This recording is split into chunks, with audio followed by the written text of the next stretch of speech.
सह वीर्यङ्करवावहै तेजस्विनावधीतमस्तु मा विद्विषावहै ॐ शान्ति शान्ति।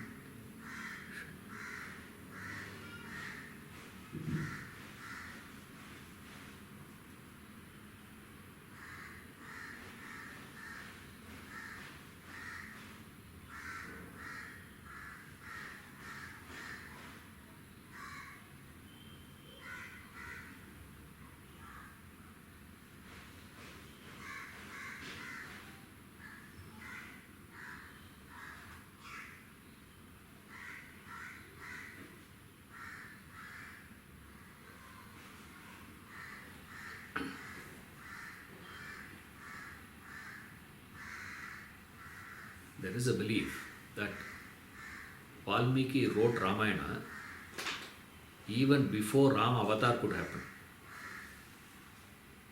It's so interesting, that story. He wrote that Ramayana with about 1 lakh shlokas. I mean 1 crore, they say.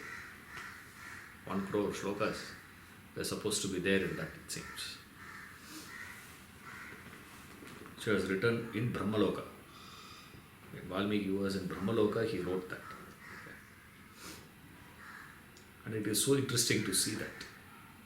It is still there? We don't have that, it's just a story. It's not a fact. Not like, Valmiki wrote, Ramayana. Not like that. But it's just an idea, but it's a very interesting idea to conceive. How is it possible for someone to write a biography of a person who is not born yet? But it is possible. With reference to Rama, it is possible to write. Why? Because Rama's life is more or less like stereotypic. We know he will function only within these parameters. But when it comes to Krishna's life, it's not like that. Krishna's life is like a new river finding its way. He will just flow. In which direction he will flow, what he will do, what is his true color, what is he, is so difficult to even conceive. Because it's very easy for us to conceive all other masters. All other spiritual heads are very easy to understand. It's impossible for us to conceive Buddha sitting and playing flute. Of all instruments, why he has to choose a flute? It's so interesting. Every facet of Krishna. Why there, if you see, there is one message there you pick up. One idea we pick up out of it. They say flute. Now why he has to take flute? He could have taken any other instrument. Right? Now flute is, of all that instruments, he picks up. Flute as an instrument. He could have taken mridangam. Right? Ghatam, possible. Ghatam is that pot. They play with that. Mridangam, I suppose you all understand. Or he could have taken, some veena, a string instrument. He could have taken this one. It's so interesting to see, Of all the instruments, if you see, of all musical instruments, before going into the philosophical implications of it, we understand the simplicity there. How so casual it is, so effortless. Of all the instruments, the easiest instrument for a person to carry is flute. No other instrument you can carry is so effortless. If you see, these flutists, when they come in, I have seen Ramani, the flute musician Ramani, he come. All that he carries is just, one jolna pai we call it. Long one. He just carries. puts, inside 4 things and he just walks. So simple. Now you see, along with him, people come. That violin fellow will bring one huge one and he has to carry 2 violins. Suppose if something happens to this, backup one. Mridangam fellow has to carry 2 mridangams with him. This fellow has to carry one, and not to talk about the Tanpura fellow, behind, huge one. So each one carries this. And if you don't know that he is the real artist, you will not give entry to him. You will say, go that side. He'll say, no man, I am the one who is going to play, he has to say. Ramani. Fascinating to see. Of all instruments, of musical instruments, if you see, simplest one. Similarly, this peacock feather. You see, no one would have conceived peacock feather to be kept as decoration. So easy. So simple it is. But yet it has that beauty. Same way, this fellow, this we call flute. Even for playing also, if you see, flutist when he is playing actually, you will never see the string, whereas you see that blowing, this Nadaswaram if you see, a man is, when a man is playing, you see that, the neck will get bulged for those people. And when they play also, there is so much of effort involved. If you see a flutist playing actually, you won't even register actually whether he is acting or he is playing. That's the one instrument which is most easiest one for all this actors to play. You see, them playing veena, if you see. They will not know how to play that veena. I have seen, there are movies when you see the songs, heroines playing the sitar, veena, all those things. You see there, the finger movements, if this hand moves, this hand will not move. If this moves, this will not move. So difficult it is for them unless you are trained. These people are not trained. Even a fellow who is not trained, is so easy for him to imitate flute. All that he has to do is what? Just hold it and keep changing. And you will never know which finger to be moved for what sound. We have no idea. And it is so easy. And it looks effortless. And the face, if you see a flutist playing, no strain on the face,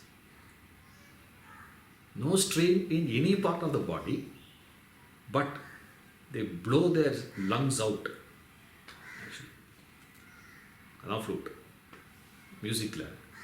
The flute is like that. And if he picks up that flute and starts playing, to get that, Kalyani Raga for those people to touch the low note and the middle and that high octaves when they go.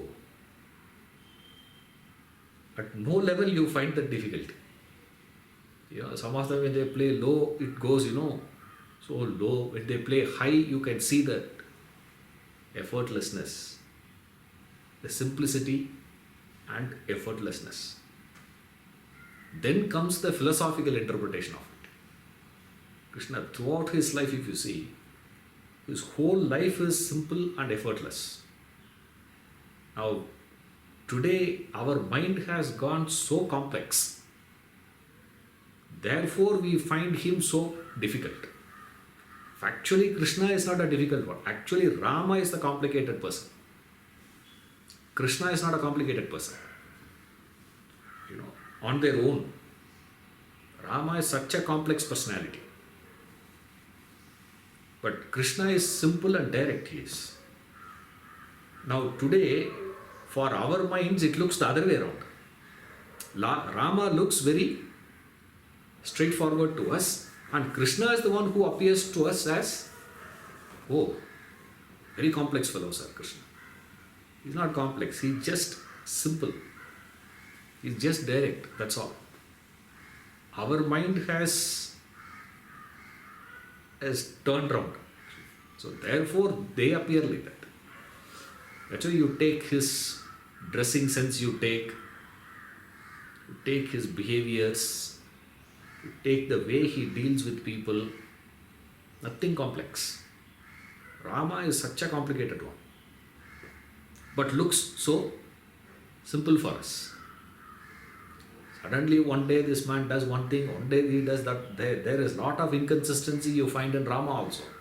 But he manages to cover it up.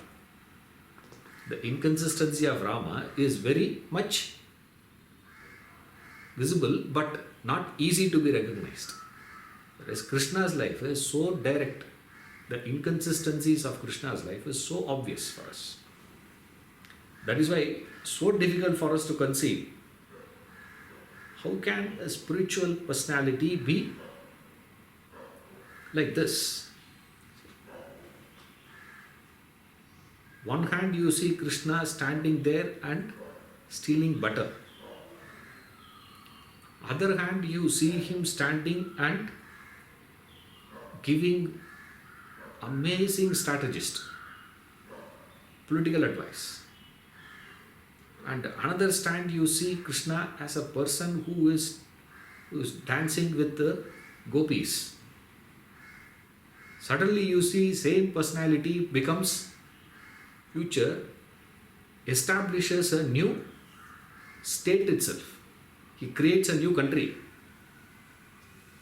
Like Kailash, no? That. It's the latest country being created, I say. Where Allah, nobody knows. Kailash. There is a country being created. Dwaraka, no? No. That's a new country. Dwaraka was established by Krishna. Kailash was established by Swami Nityananda. Nityananda has created. Joke, serious. He was actually created. Oh, where? Where, I don't know. That I don't know, but say it's created. Now imagine a person to create a country, establish that, and they have to fix where there has to be a palace, how the roads have to be, where they have to be having a place for them to plow, where they have to keep their cattle, how the house has to be there. That entire department was handled by Krishna. Our BDA has to, have a consultation with him. Suddenly he becomes a consultant. Structural engineer, architect. Unbelievable. And suddenly you see him, other side you see him, with such ease, he goes on killing people. All these Rakshasas and Asuras, one by one he knocks off. Effortlessly. From Putana he starts. Very strange. Same thing. Ramavatar, first killing, Tataka, lady. Same way, Krishna's first killing, Putana, again woman, lady. Very interesting. Right through is being fighting. And such a glorious person in the peak of fame, name, his own subjects start talking ill about him. He has to go through that shame.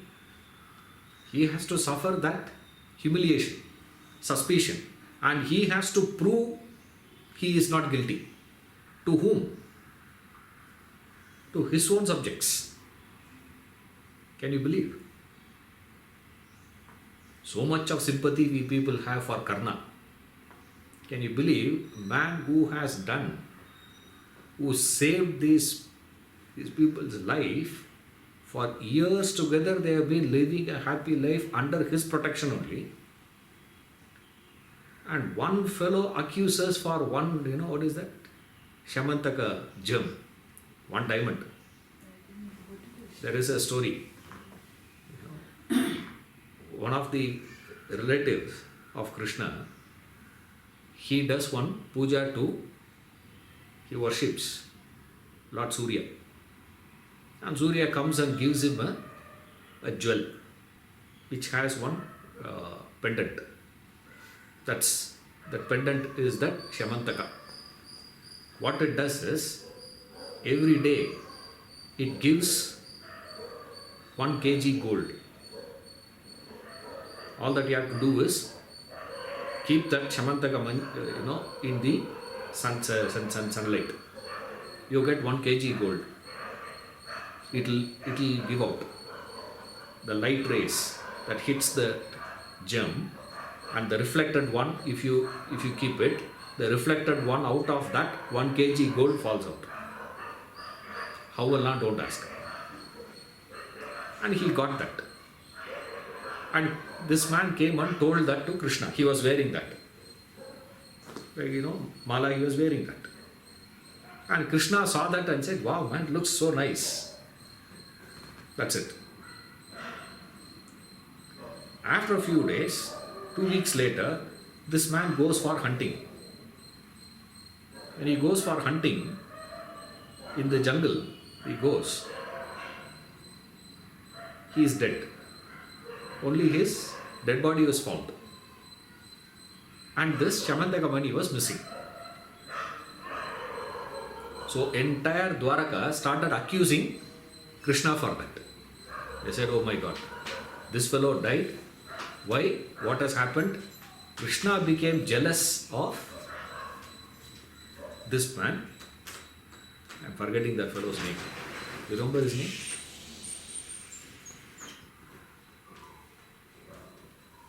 I'll get it. Just came and just, slipped.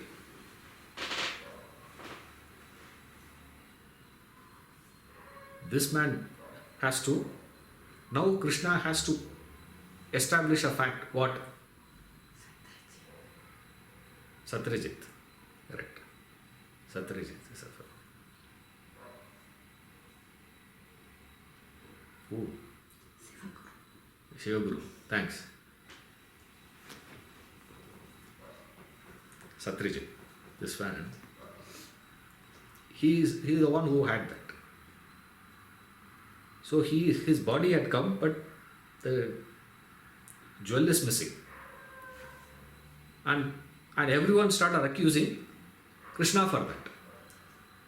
Now Krishna says, hey, why should I do that? I have nothing to do with it. They said, no, you are lying. Now Krishna has to go and search. When he went in search of that, he goes and takes his what is that? This in the dead body place, they take that forensic team. So he has to go that forensic study also there, to that site. And he went there and did that study there. He found out there seems to be some wild animal must have killed him. Maybe a tiger or a lion. One of that. So he goes. When he goes a few meters away, when he went, he saw a dead body of a lion.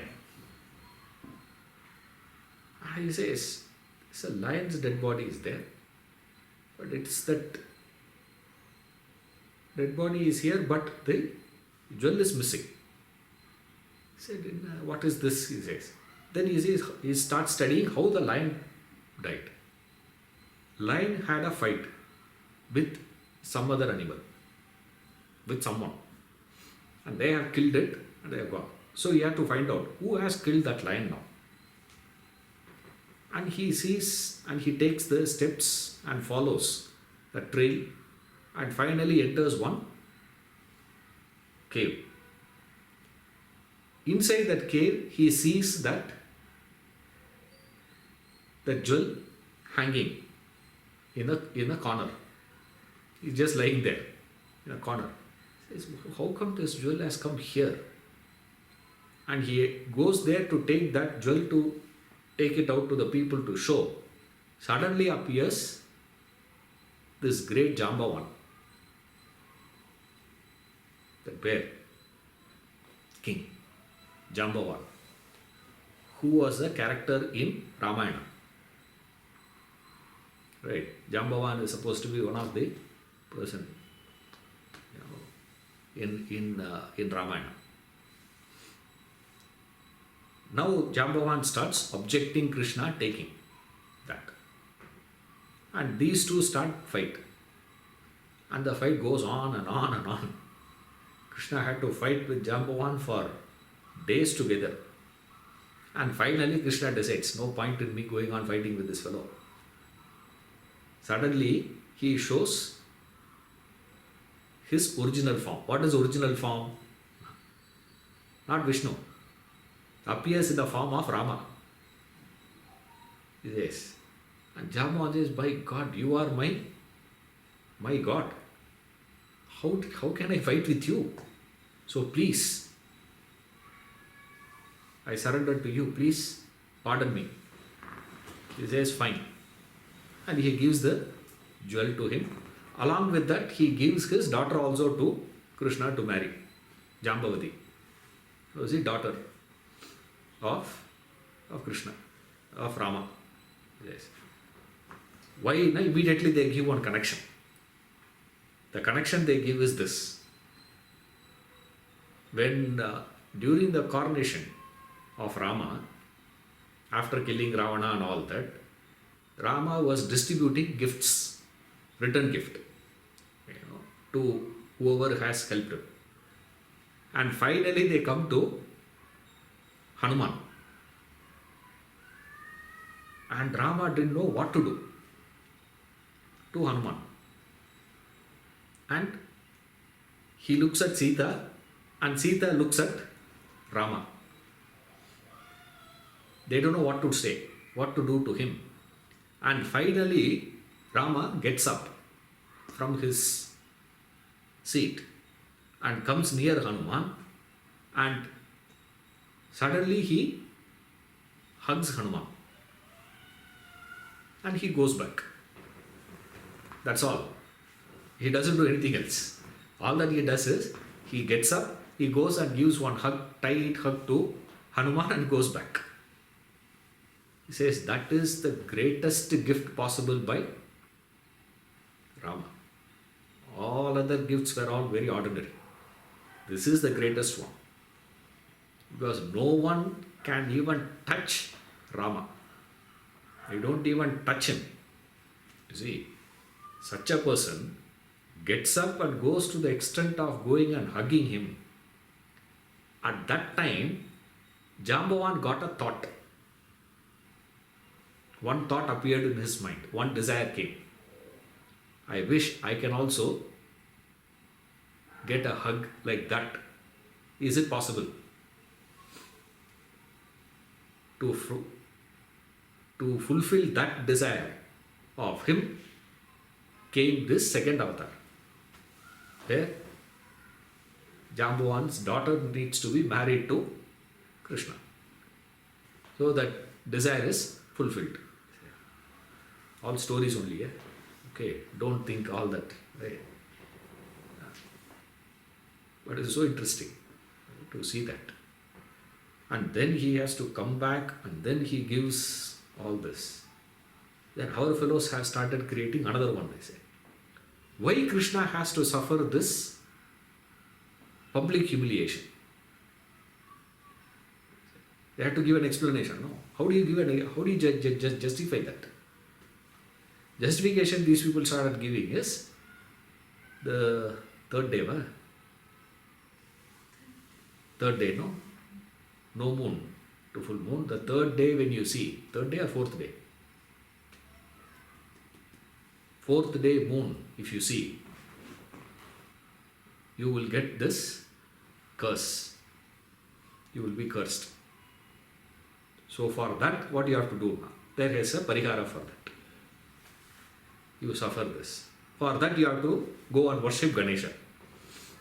So Krishna has to come back and practice this Chaturthi Vrata. He has to practice for 3 months. He has to practice the Chaturthi Vrata and do that pariharas and all those things. After that, he can be rid of it. So much of story. Principle and nothing. Rama dare not go through that sort of humiliation. He will not even go to this extent of trying to prove his innocence. You see, he will not do all that. It's not possible. Now, if people were to be talking ill about Buddha, Buddha will not go to the extent of trying to prove his innocence to these people. He will say, I don't care. You people talk ill about me, you praise me or you denounce me, I have no value for both. He will say and walk out. That is Buddha. Right? Krishna is not like that. Krishna is like any one of us.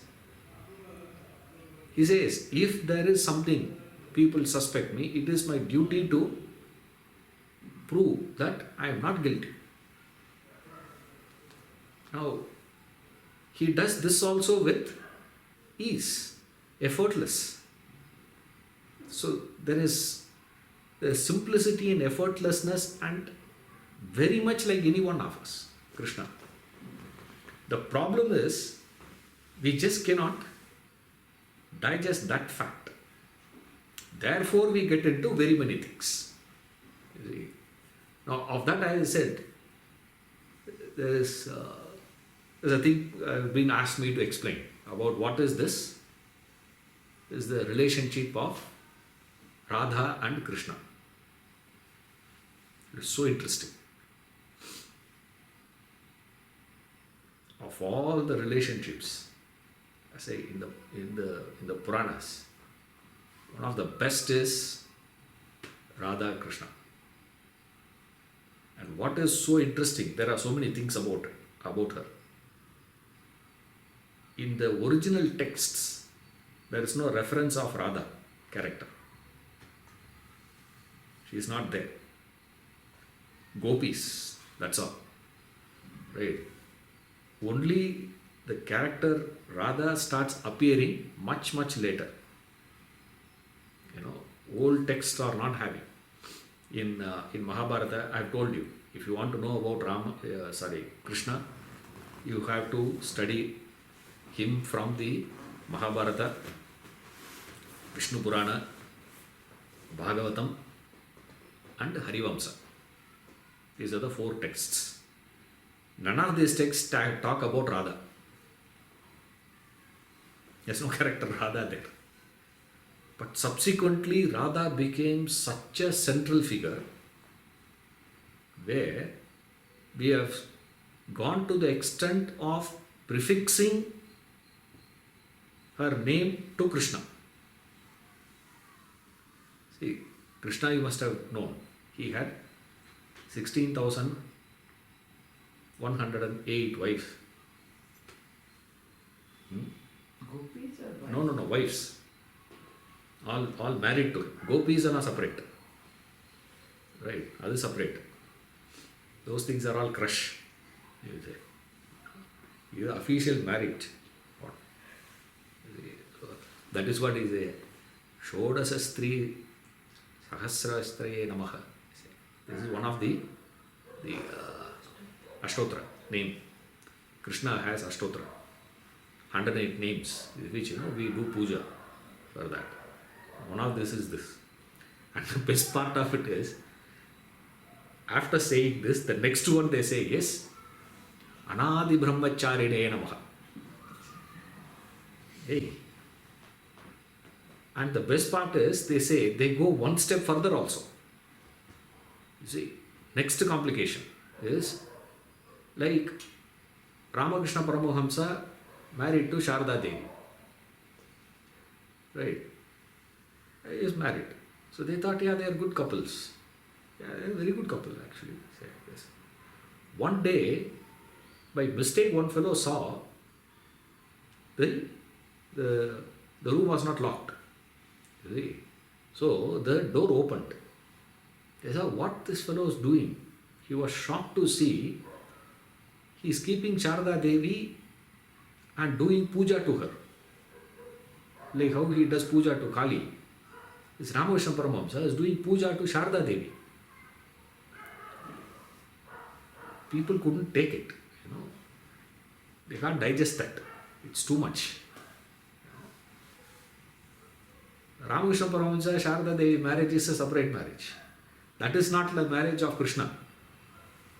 Right? They said Krishna had that many children also. This man married.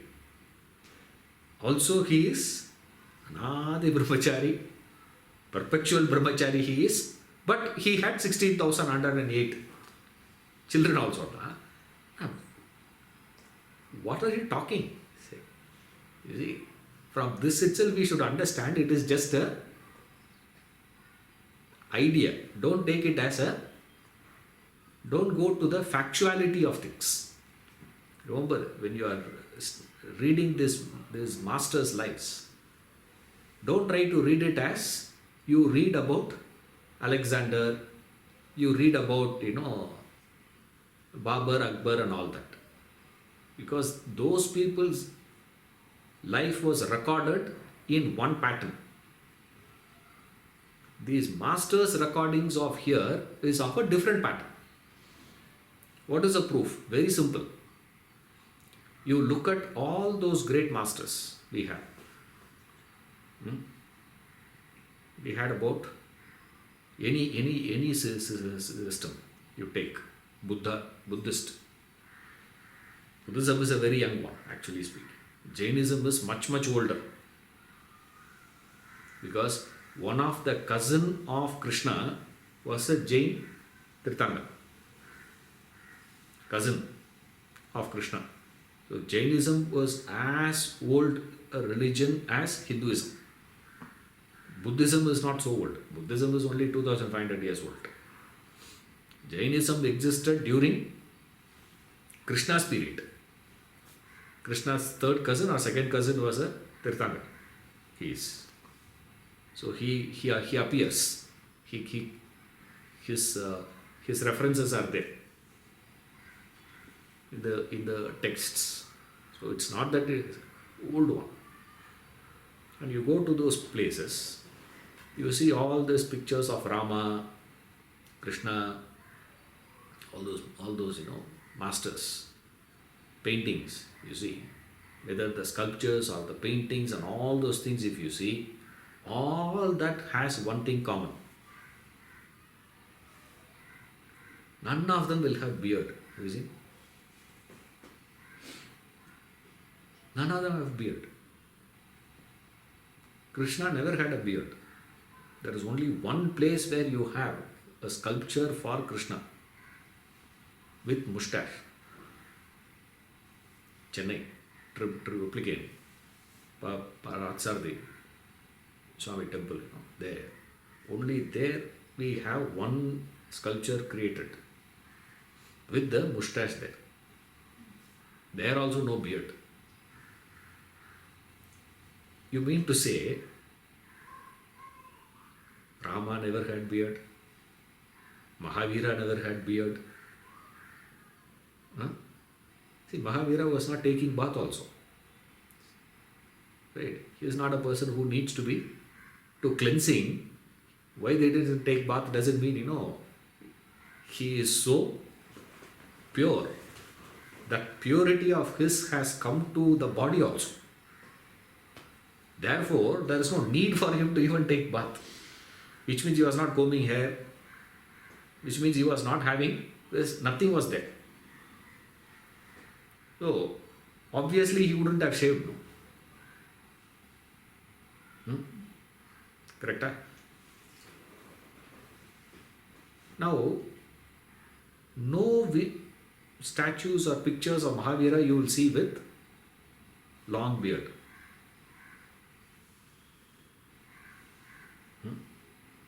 Shankara, you say, correct. Shankara lived up to 31, no? No picture of Shankara you will see with beard. He never had beard or moustache. Why? What is the reason? This is how you have to study. Now here we don't see the physical appearance of Buddha, Mahavira, Krishna, Rama, Shankara. We are not. We are not worried about those people. How they actually appeared.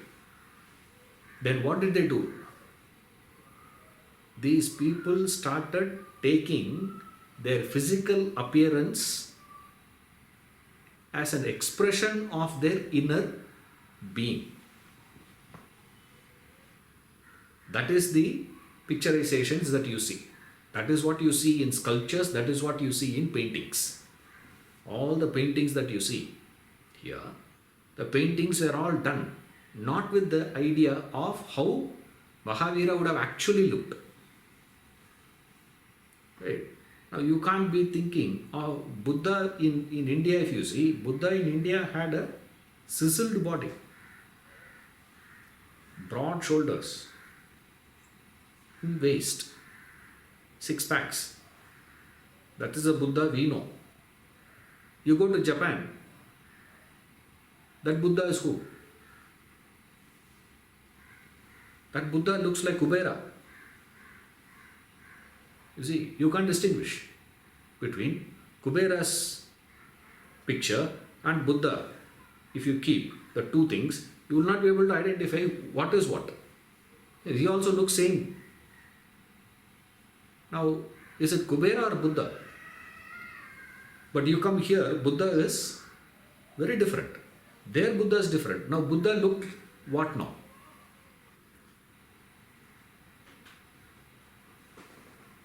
It's not a personality. Remember, their recording is not for actually how he looked. The looks of Krishna is more of a expression of their inner state. Otherwise, imagine a person for 40 years who did not take bath.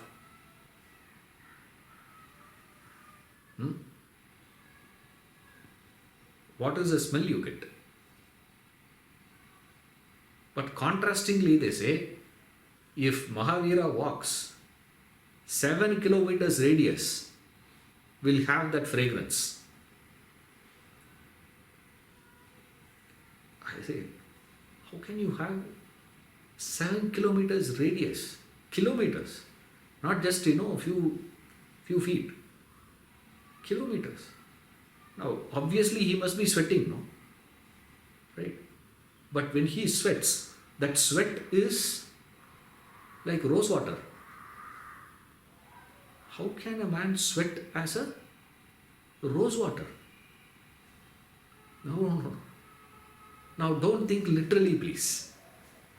It's not literal. It is that inner state of Mahavira's purity. They're trying to establish the purity of this. Imagine what amount of purity must have happened internally to him to reach a state where even the sweat is like that. That's all the point is. If you take it literally, it's absurd. Same way, Krishna were to be studied, you got to study him not as a actual man. So when you read 16,000 wives, don't take it as literally 16,000 wives. I say for a character like Krishna, 16,000 is very local. In those days they may say 16,000. Today I will say minimum at least 16 crore. Because you got to see the population, no? What was the population during his time? At that time they said 16,000. Now in today's population, 7 billion population. In 7 billion population, 16,000 is what? Is nothing. Nowhere near. 16,000 in every state, I will say. There are 28 states we have. All 28 states, yes, 16,000 every state. There's some meaning in it. Otherwise, it's not. So don't take these things literally, please. That's why when you study these characters, be careful. Don't read them as factual. Then what is this character called Radha? To an important significance she has gained to such an extent where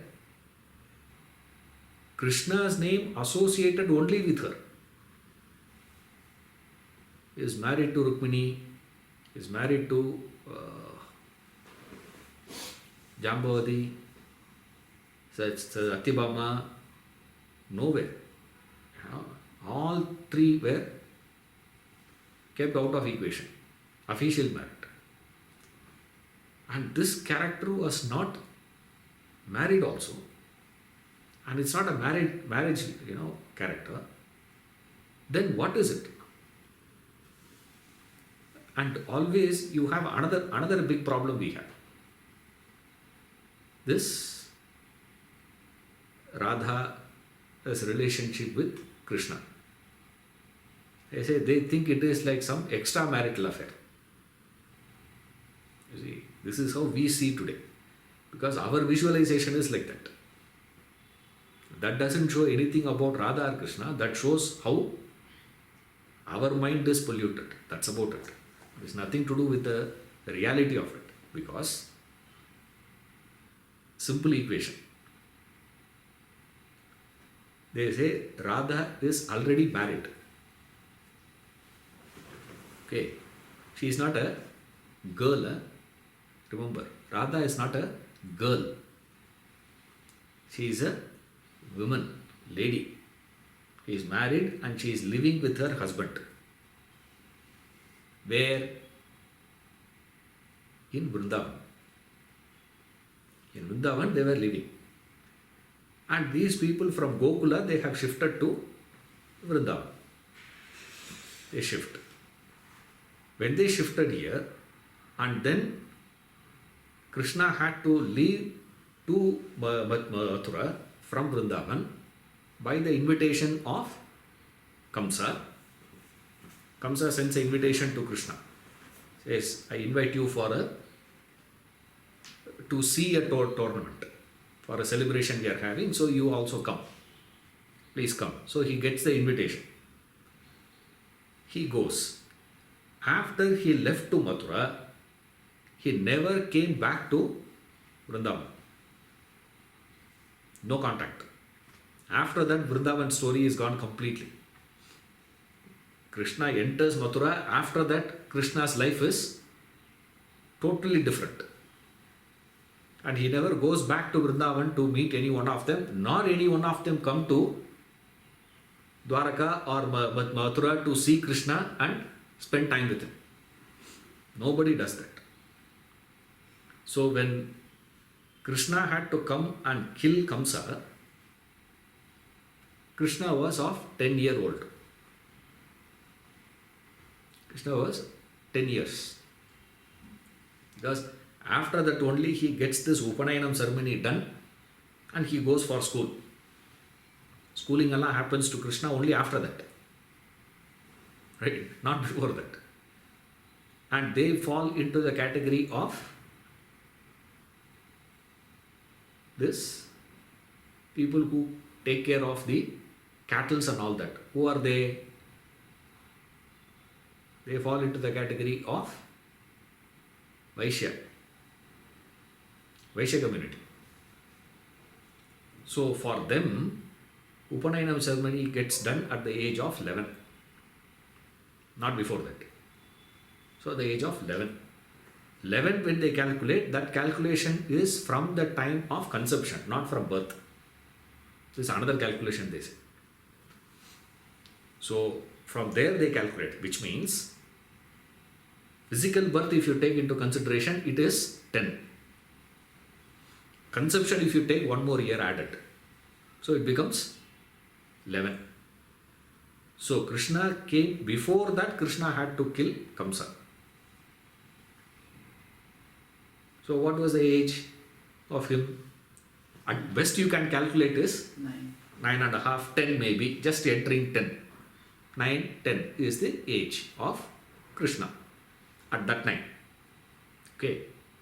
Now we are discussing with reference to what has happened before that. This is the portion. Bala Leela, they say. Bala Leela of Krishna is Gokula and Vrindavan. And so many things he does during that time.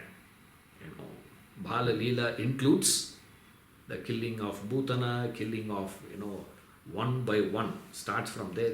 So many asuras, they keep coming. Constantly sent by Kamsa to kill. And one by one fellow comes in the form of a cart, another fellow comes in the form of a bull, another person comes in the form of a crane, another person comes in the form of a python. One by one he is killing goes on. And in between there is that Brahma. And then there is Indra. Right. That is a time he lifts that Govardhan Giri to give protection. And then in between is that Kalinga. There. That also happens. Imagine, look at the events that has happened in that period. See, from birth to this 10 years of his life. So many events. And we can't conceive each event happening very next day. There must have been a time gap. In between, there is so much of play, so much of fun, so much of running around, so much of, taking care of the cattle, handling this, handling that, all that. And for 1 year has passed only with that Brahma. Because when Brahma comes, they say, he comes, long period. Krishna was doing this Leela, that Leela, he heard. So he wants to see. So when he comes, by the time Krishna has completed the Leela, maybe traffic jam, you say, by the time he could reach Buloka, and Indra and all this, Devas are always laughing at Brahma. See, that's why you should be close to earth. If you are far off, by the time you come from Brahmaloka to this, we are just Swargaloka. We can just enter and come back. We have seen it, you didn't see. And Brahma got annoyed. He came to Krishna and said, you do something for me also. Krishna said, hey, distribution I can't do, get out. And Brahma got annoyed. He said, okay, let me see what he will do. What he does is when Krishna takes rest after lunch, he is sleeping. What Brahma does is, he abducts all the kids, all those boys, coward boys, and the cows, cattle, everything he abducts and takes along with him to Brahmaloka. For end lot taken. And Krishna opens his eyes, nobody is there. And he immediately understands what has happened. He said, oh, okay, I know what to do. I am the one who created you. You created all this. Can't I create directly? Krishna became all the gopas, all those kids in Vrindavan, also all the cows of Vrindavan, also the calf. The cow, the calf and the coward boys. Everyone is intact, appeared again. And Krishna along with those people go to their respective houses. And they were all enjoying. And Brahma goes and leaves and comes back. So it takes 1 day to go there and come back. That 1 day of Brahma has become 1 year here. And that 1 year was passed in this place for these people with such joy and celebration. Nobody had any problem with any child because every child is so lovable. Suddenly everybody started loving the kids for 1 year. They say, that's the time Brahma goes and says, please take back. It's a problem. You can't run like this, the world. I will handle it. He said, bring them back. He brings them back. This 1 year is passed. After that only other things are all happening. Now, so much so happens, so eventful, and all that he does with such effortlessness. He is lifting that Govardhan Giri and holding it for 7 days in the little finger. Don't think literally he is holding it with the little finger. You see, the effortlessness. What is that now? Entire Bala Leela, when you see, what is the central theme? That is a basic question you got to ask. Central theme of all that Bala Leela that he has done, whether it is with reference to Indra, because Indra started getting one arrogance. Brahma started getting one arrogance. It is Brahma's arrogance, Indra's arrogance. Similarly, that snake, Kalinga, that 101 head Kalinga, the snake also had that ego. All of them had ego. And one by one, different stories were spinned around to give an expression of a different facet of ego. Right? Brahma's ego of knowledge. Indra's ego is what? Control. I am big.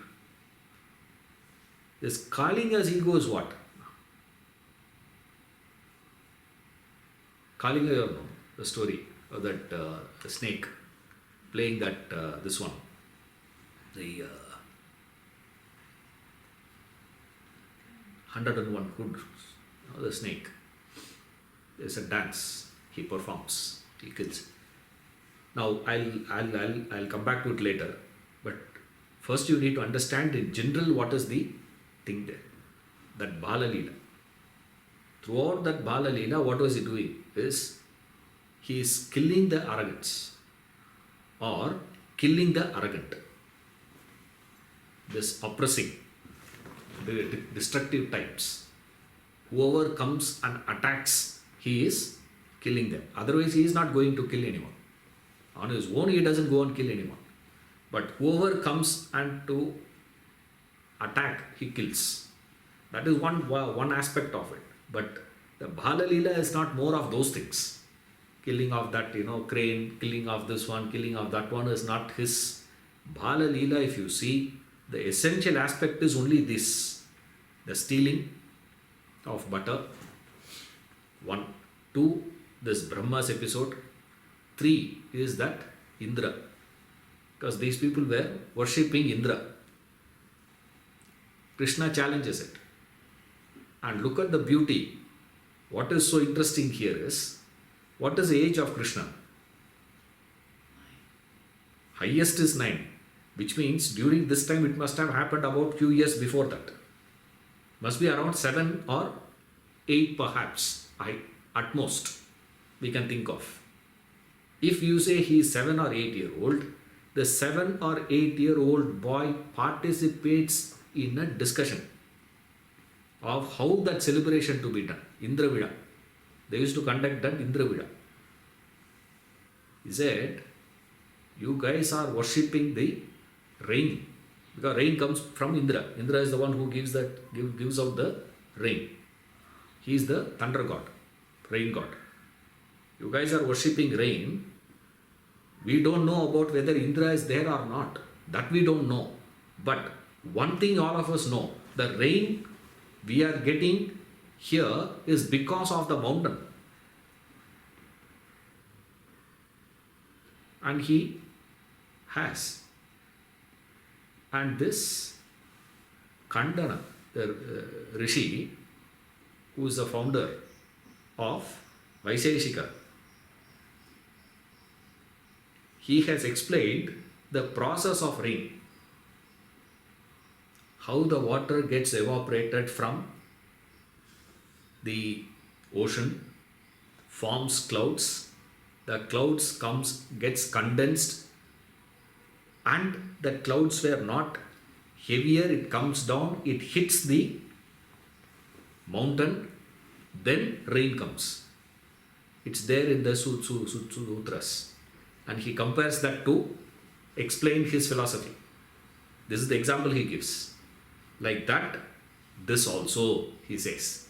So, which means rain coming from this was known to these people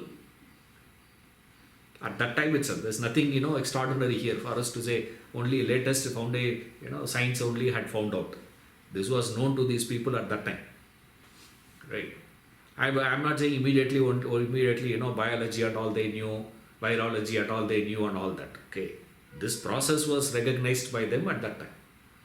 And Krishna says, you guys are worshipping an unknown Indra whom none of you have seen. But the mountain which is giving it directly in front of your eyes, this you guys are missing. Now, who is important? The one who is serving you right in front of you, or the one who is sitting somewhere and acclaimed to be serving you people? Ignoring him, worshipping him has no meaning. Therefore, worship Govardhan Giri. We should do that. Worship to the mountain. And Indra got annoyed. He said, okay, I will send out a special cloud. There's a special cloud that gets formed at the time of Pralaya. You see, there's supposed to be the 7 clouds are there. One cloud is that, the Pralaya cloud that is. Once it comes, it will keep raining, it will not go. In our things are now, when the rain comes more and more and more, the cloud will lose. Cloud will not exist, it will die. Here, it can keep on pouring, but nothing will happen to the cloud. It will still be there. That is the Pralaya cloud. That's a special type of cloud. He sends that cloud and says, pour, show to these people what is my power. And that is the time he says, don't worry, let it rain, so what? Govardhan Giri is there for us to give a protection. And he takes the entire village. Whole village moves out and they all go and stay there under the protection of the Govardhan Giri for 7 days. Non-stop rain. You have seen that. 2 days rain in Chennai. What has happened to that city? That's just an ordinary rain. Not a big one, actually speaking. The real rain you have to see. That Pralaya rain. 7 days pouring. And this man is standing there. You can't say man, he's a child actually. Standing with that Govardhan Giri, holding it with this little finger. That also they describe. Unbelievable. When he was playing, he was holding it. His father, Nanda, he complains to all others. All you fellows, every time you guys get into trouble, only my son has to come and protect you idiots. He's complaining. And the few kids, what they are saying. Hey, holding it, no. Put a stick, man. Let's go and play. Give a stick, underneath. It will hold it. Now let's go and play. You can imagine, it's there in Bhagavatam. I am not saying it. It is there. What each one was doing. And Yashoda, what she was doing. She is taking the butter and feeding him. When he was holding it, she says, must be tired, no? He is feeding her. That's amazing stories, How much of imagination they must have had, Obviously, each one, what they will think, because they are all, so ignorant and innocent. They can't understand what is going on. He's holding it. Another one. What is it? The whole story, there are few subtler aspects of it, but the essential point there is the arrogance of Indra. So Brahma's arrogance, first he knocks off.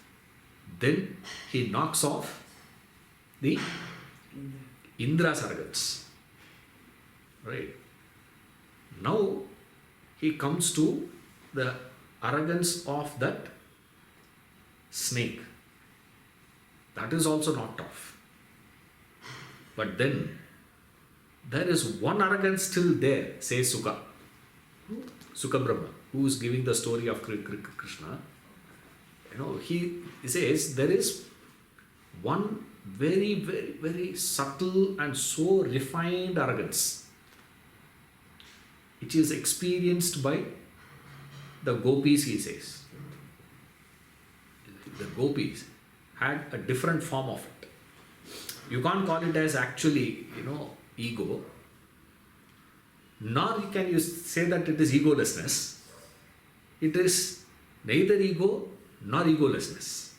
You can't even call it as what Ramakrishna Paramahansa calls as benevolent ego. It's not even a benevolent ego. It is a very special type of feeling experienced by the gopis.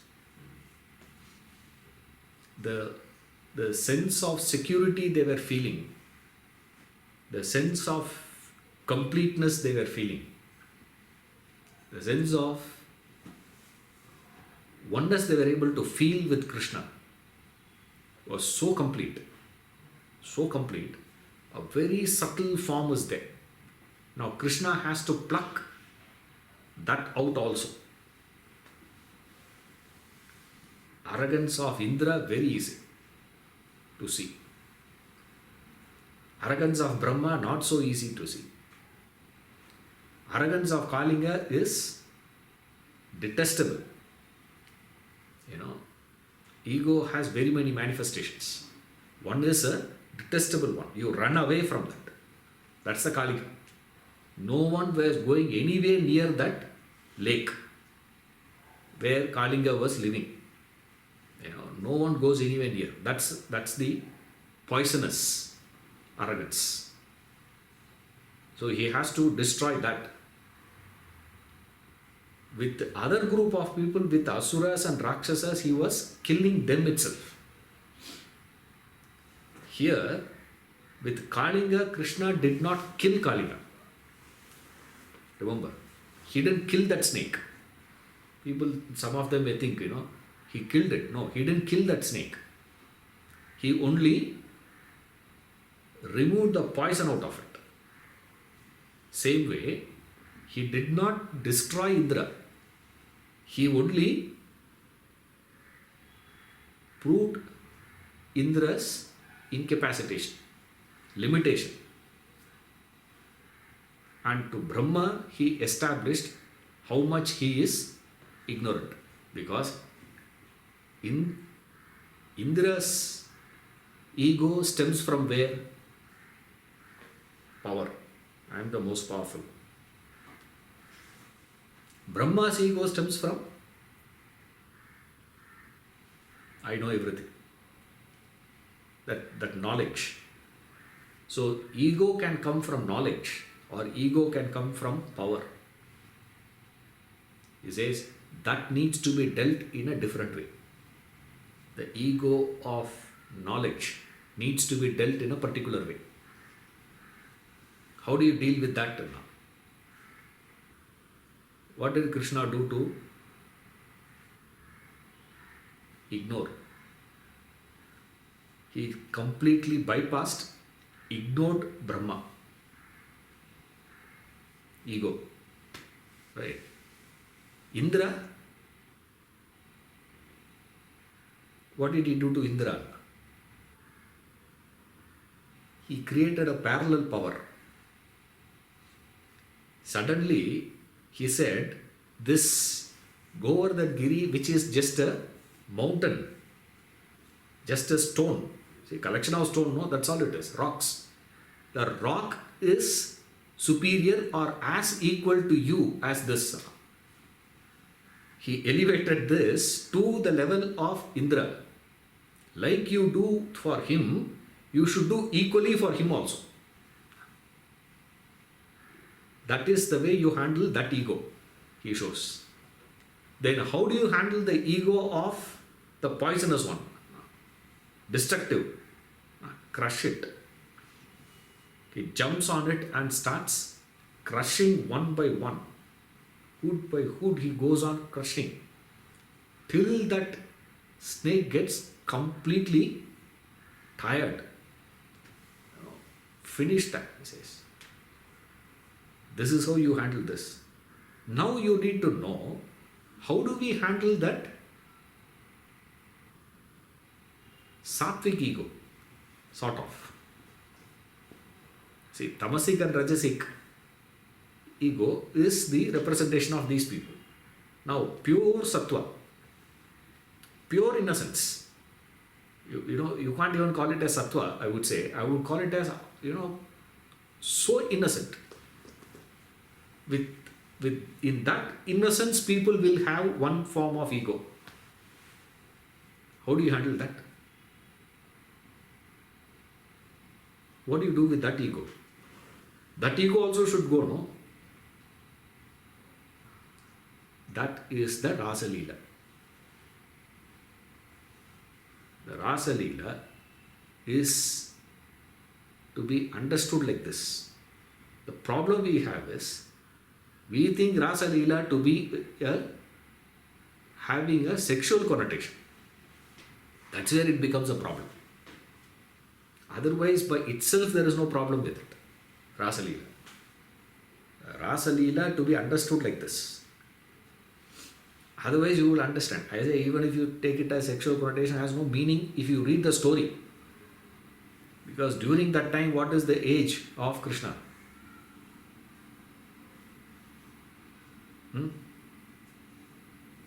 8, 9. 8-year-old boy, 9-year-old child. You can't even call this a boy, it's a child, actually. A child cannot be having that shows the perversion in our mind. Because you look at this Amar Chitra Katha, painting. Because your knowledge of Krishna comes from there. Amar Chitra Katha are the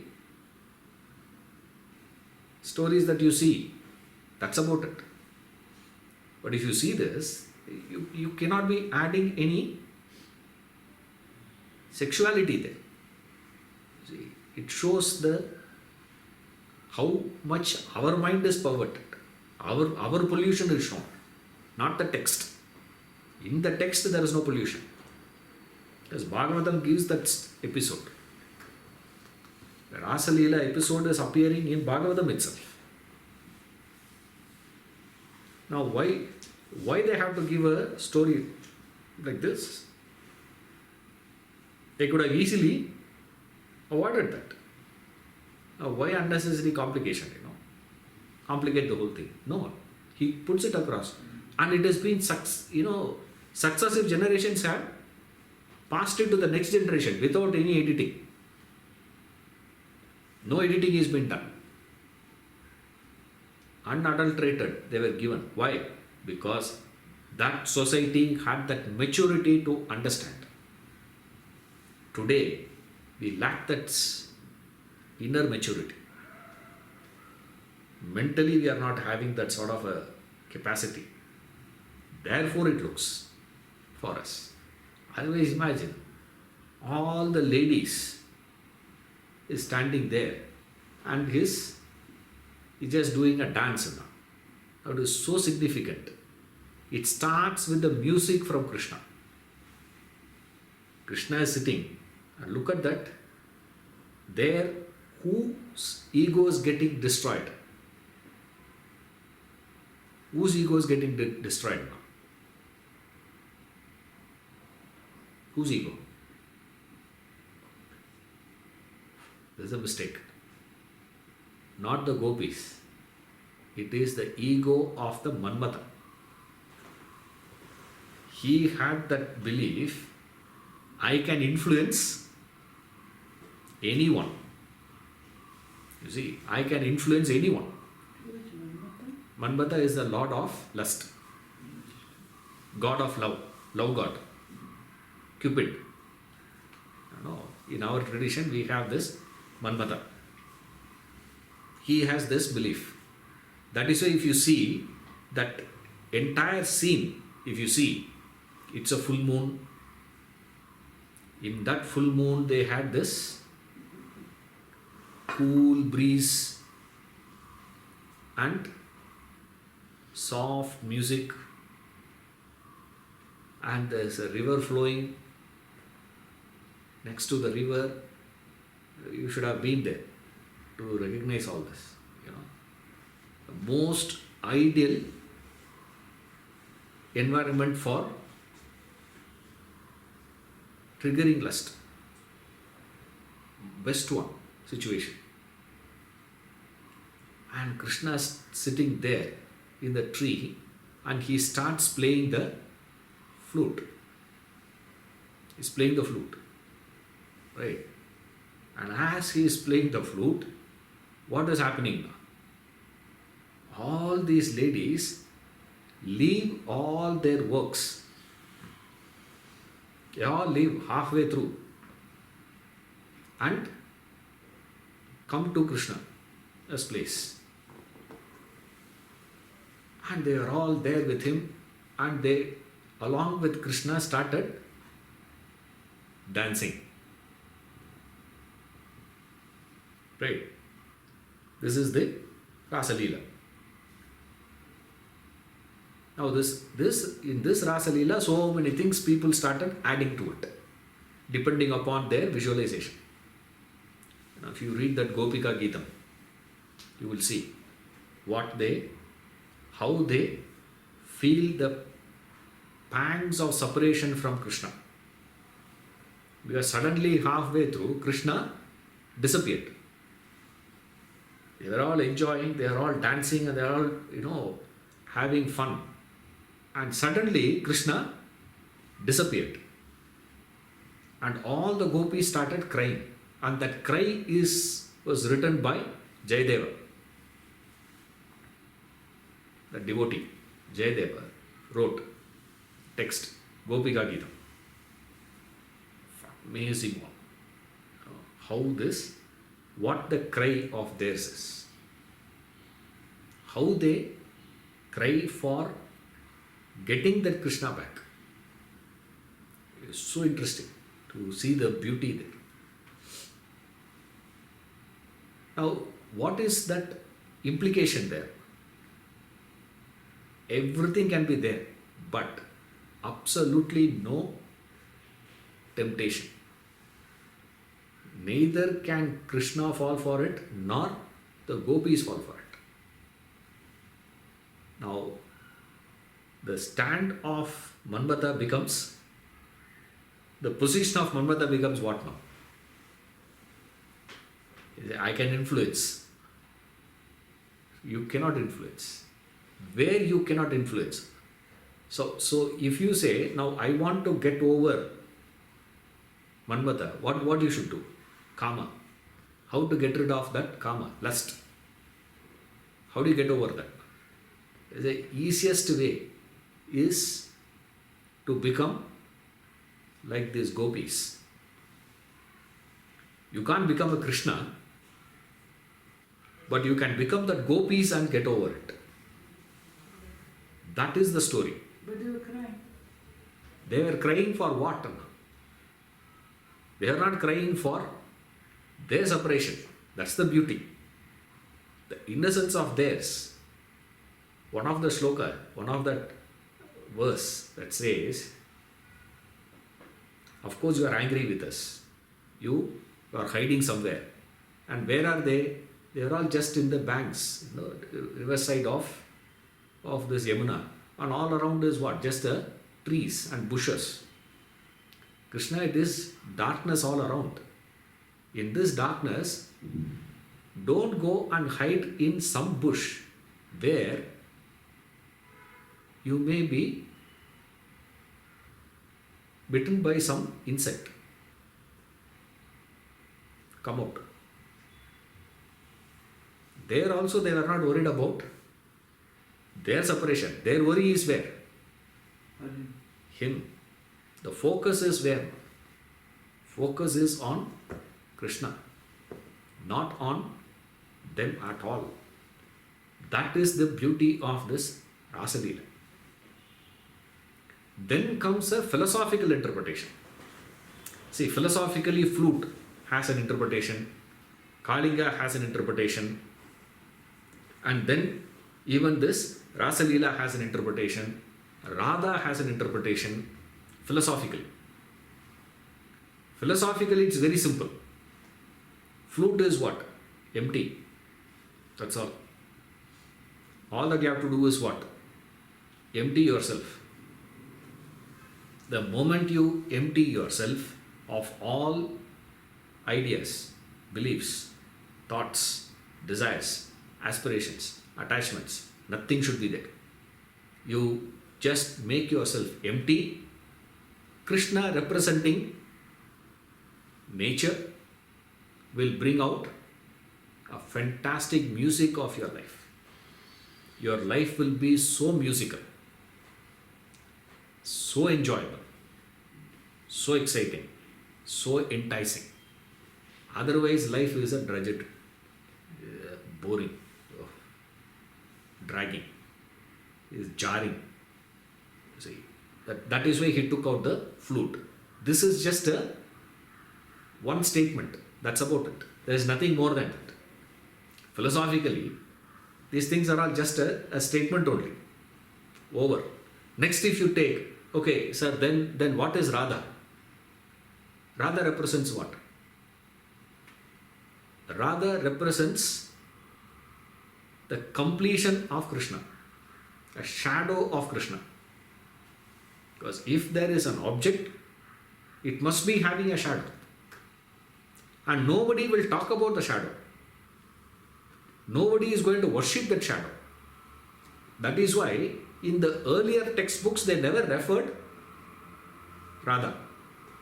Why there is no reference of Radha in Bhagavatam?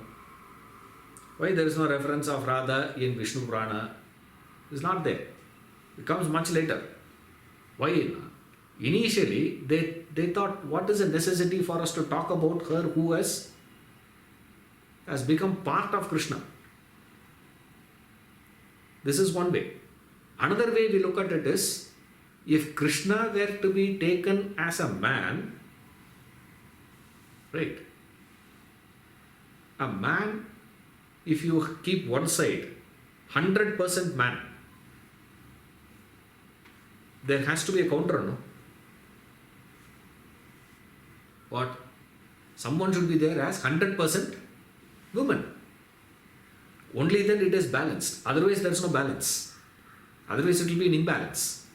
If there is 100% man, there has to be 100% woman this side. What is 100% man? 100% masculinity. That's why we say no human is 100% man or 100% woman. Everyone is a mix. Bisexual, we say. What is the difference? Then what's the difference between man and woman? The difference is percentage. In a man, masculinity is 60%, femininity is 40%. Some of them will have 70% masculinity, 30% femininity. What is women then? Exactly opposite. What is it, sir? 60% femininity, 40% masculinity. No woman is going to be 100% woman. Then we need to understand what is the meaning of masculine and what is the meaning of feminine. Masculinity and femininity. What is the meaning of it? They are two opposites. Right? And these two opposites, you stretch it to the extreme, this side, you keep Krishna, then you got to stretch this side also. And who is going to be representing this side? Representation of 100% women, if you have to take, that is Radha. That is why they mixed these two together and said Radha Krishna. There is no Rukmini Krishna. Because Rukmini or Satyabhama, Jambavati or any one of these people, none of them were able to reach to that state of 100% feminine. 100% femininity is not possible for them. So Radha Krishna is not a love affair. Now we think, Radha Krishna had a love affair. Love affair, I say, first you read the story properly, then you can come to interpretation. In the story itself, she is this one. And today we have, our perversion has gone to such an extent. We say, even a child at the age of 3 or 4 can fall in love with. Correct. He can fall in love. What about that lady who falls in love also? What about that side? Okay, he can fall. Correct.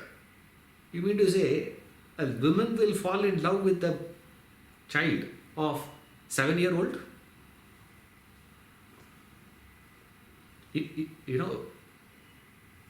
At least you must understand this side. Here it is mutual. It's not one-sided. You may say, Krishna is such a perverted man, perverted fellow, or you can call it as, no, sir. According to Sigmund Freud, immediately these fellows go to Sigmund Freud. As though that is some great explanation. It's not an explanation, please. It is just a perversion. Using that. Now, he doesn't call it as he just uses the word sexual. That doesn't mean the sexuality that we understand at the age of 17, 18, 25, 30. The age of sexuality at the age of 25, 30 is totally different. Sexuality discussed at the age of 7 or 8 is totally different. Now, we use that same word. That's where the problem is. Then why Sigmund Freud used it? That you got to ask him only. Right? I don't know. Why he had to use that word. Why this is? This is the reason. And then they start equating all this. It is just that fact. A complete man were to be represented by Krishna. You cannot have 100% masculine without a counterpart of 100% feminine parallelly existing. It has to exist together. You cannot say 100% masculine is existing here, 100% feminine existed 50,000 years back, and then make a connection. It is only a notional connection. It cannot be a realistic connection. Then how do you make a realistic connection? If this is possible, it is not possible that an object can exist without a shadow. Is shadow any less? Now you may feel, but does the shadow feels? Does your shadow feel any less? Hey, you guys are not giving importance to me. And in the parampara, in the subsequent equations, people wanted to give importance to the shadow first. That is why they said Radha Krishna, not a Krishna Radha. Isn't it? Always you will find only in our tradition we put the wife's name for all gods. Right? Wherever you have Umapati, right now? Right?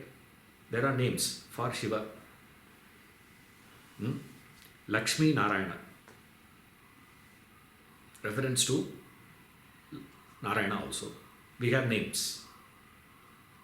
Have you ever found any one name for Saraswati, Durga, or Parvati?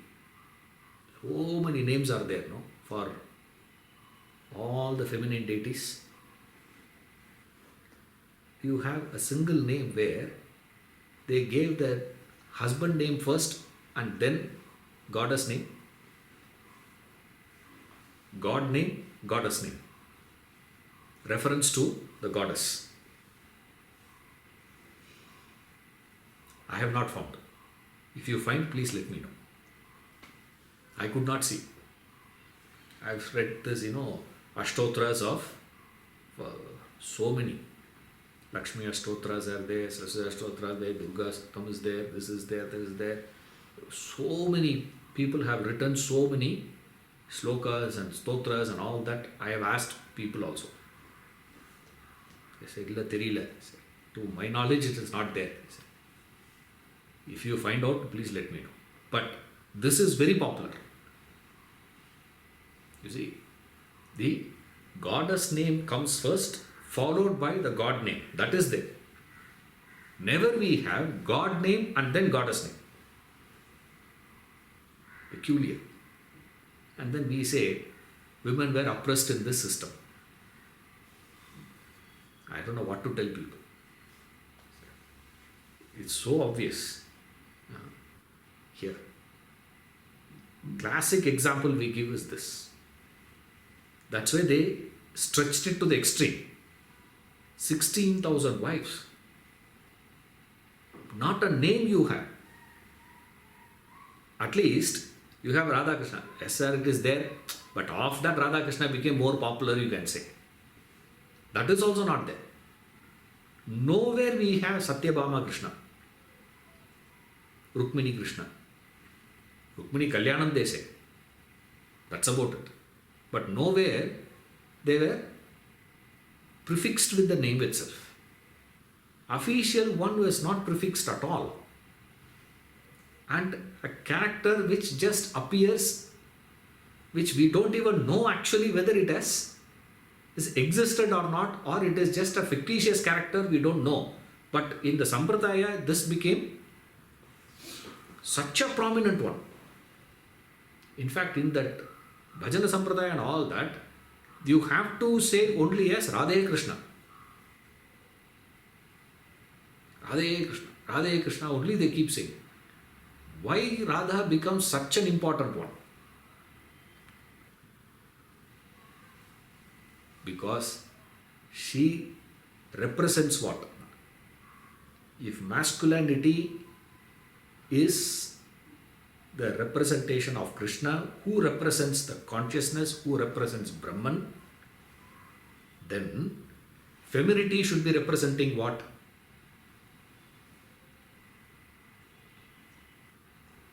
If Krishna, masculine, representing Brahman,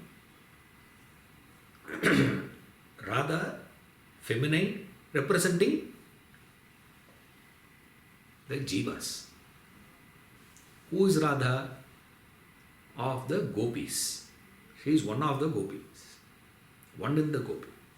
So who are the gopis then? Gopis are all. If gopis are there, gopas also are there, no? Right. Men also were there, no? So which means what? If all of these people were to be represented, the purest form of 100% pure form of Jiva, who is distilled Jiva, then gopis were all what then? One step short. Just a little short of Radha. What about the gopas and all that? All those men there. One step below gopis. Then entire group of those people, Vrindavan Vasis, you say. What about all those people? What about all others? All others are one step below these jivas. Now the question is, where are you? You see, where are you? Are you in the outer circle or the inner circle? That's why even today they say you have to go and live in Vrindavan. You just live there, you get moksha. Why? Because you have entered into the vicinity. Enter into it, you get moksha. Just a belief, don't think. People buy real estate now. Real estate price, shoots up because of this belief. Whereas nothing is there in that place. Even now there is nothing there. 21st century, there's nothing. We are talking about at that stage. I don't know what would have existed at that time. But still there is a tremendous value people have. Not the place, please. It is the people, those people, innocence. In that innocence, there is another layer of innocence. Gopis. In that, there is a highest form of innocence where you lose yourself completely. You liquidate yourself completely. What is that proof of that liquidation? You liquidate yourself completely means what you become. You are part of him, but you are not there. What do you call that? Shadow. Represented by this. And why they could not make it as masculine? Because liquidation is possible. Liquidation is a quality of feminine. Liquidation is not the quality of a masculine. Masculinity has a different nature. Femininity has a different nature. You see, the beauty of masculine is different. Beauty of feminine is different. See, masculine beauty has its own. That's why if you see, the visualization of beauty of a man is very different. Visualization of a beauty of a woman is very different. It's so interesting. That is why all this Krishna's pictures and all without beard, clean shave. Why? Who had sculpted it? Man only. So man's idea of beauty is always what? Reference point for beauty for a man is what? Women only. If a woman were to think of beauty, she will not keep another woman as a reference point. She will keep only man as a reference point. You see, that's why in English we have two different words. For a woman we use the word beauty, for a man we don't say, you look beautiful. Isn't it? You don't talk, you don't tell a man that. You tell him what? Smart. You are handsome. Handsome is, women also can be smarter. Okay. Smartness is to do with your intelligence. Okay.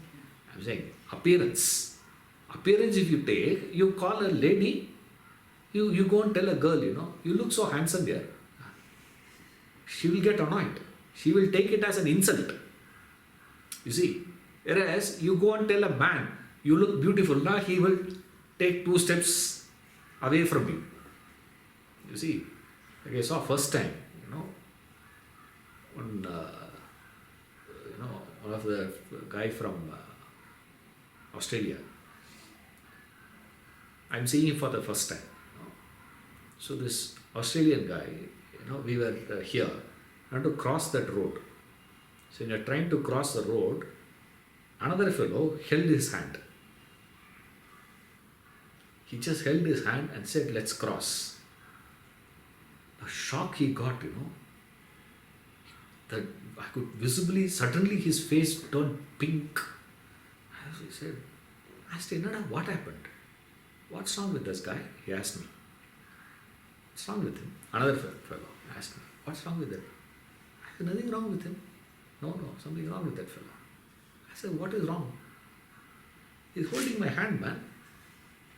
I said, so? How can he hold my hand? He said, I didn't understand. Wait. In his understanding, if a man were to be holding the hand of another man, means they are partners.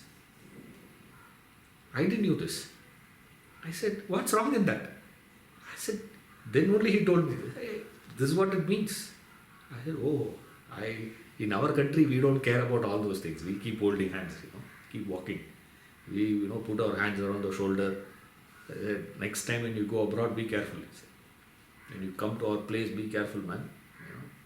Particularly on road, you don't hold hand. Weird idea. Now today we have a different concept. You see, right and wrong is not the point. It's just an idea. But the word we use, it looks. So the idea of beauty if a man were to think of beauty, he has to think always with reference to women only. A man cannot think of beauty. It's not possible. They will not. That's why you see all those faces, whether it is Rama's picture or you see Buddha's picture, you see Mahavira's picture, who is out and out manly life he lived. But you see his pictures, always you will see a tinge of femininity. There is a femininity in the face. And it manifests. You cannot escape. You cannot be without it. But if you say Jiva, which has to dissolve itself in Brahman, you cannot represent a man for that. You may argue, sir, we could have represented the other way around. No. Krishna actually represents feminine and Radha is a representation of masculine 100%. Why not? Not possible, because it is the Jiva which has to dissolve itself into this. So, which gender? It is natural and simpler. Feminine is natural in that form. It is so easy for them to dissolve.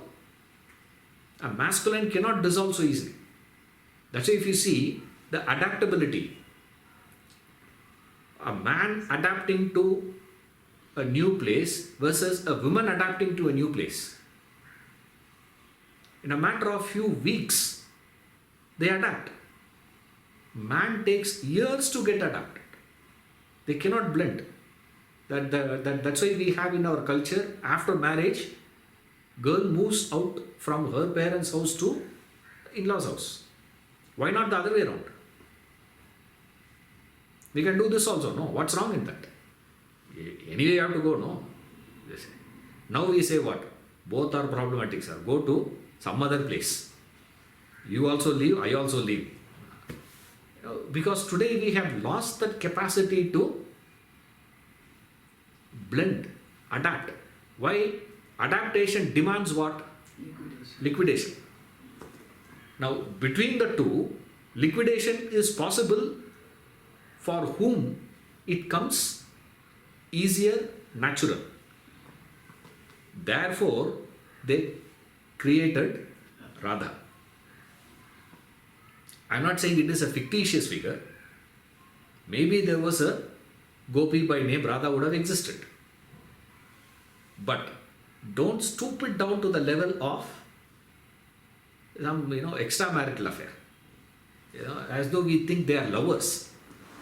It's too low to even discuss.